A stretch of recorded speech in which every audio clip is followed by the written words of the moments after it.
माँ Shitala recording studio Bihar से। अगे दर्द उठलो छौड़ी तोरा पेटावा में, दर्द उठलो छौड़ी तोरा पेटावा में।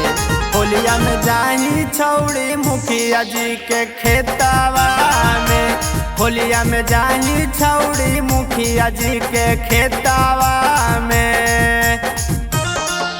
अगे दर्द उठलो छौड़ी तोरा पेटावा में, अगे दर्द उठलो छौड़ी तोरा पेटावा में।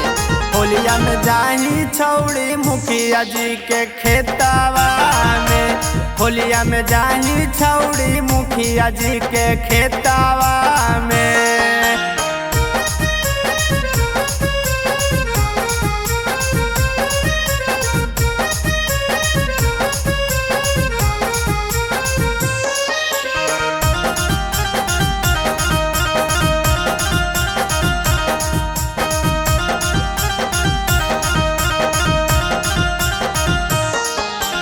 गेहूँ वाला सारानी की चाना माला सारानी, चाना माला सारानी के चाना माला सारानी। मुखिया जी से चोलिया में रंग डाला बोइनी, रंग डाला बोइनी गे रंग डाला बोइनी।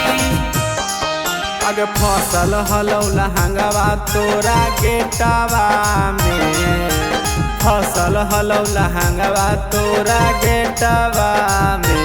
होलिया में जाही छौड़ी मुखिया जी के खेतावा में, होलिया में जाही छौड़ी मुखिया जी के खेतावा में।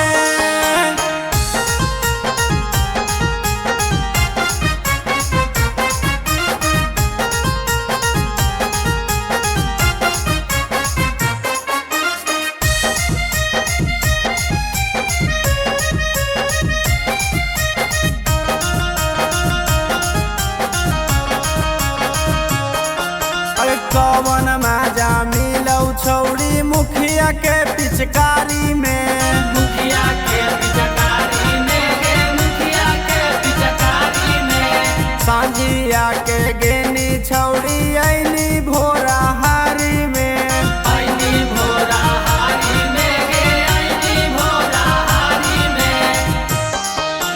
मनुआ विवेक वाले कौडेटावा में, मनुआ विवेक वाले कौडेटावा में। होलिया में जाही छौड़ी मुखिया जी के खेतावा में, होलिया में जाही छौड़ी मुखिया जी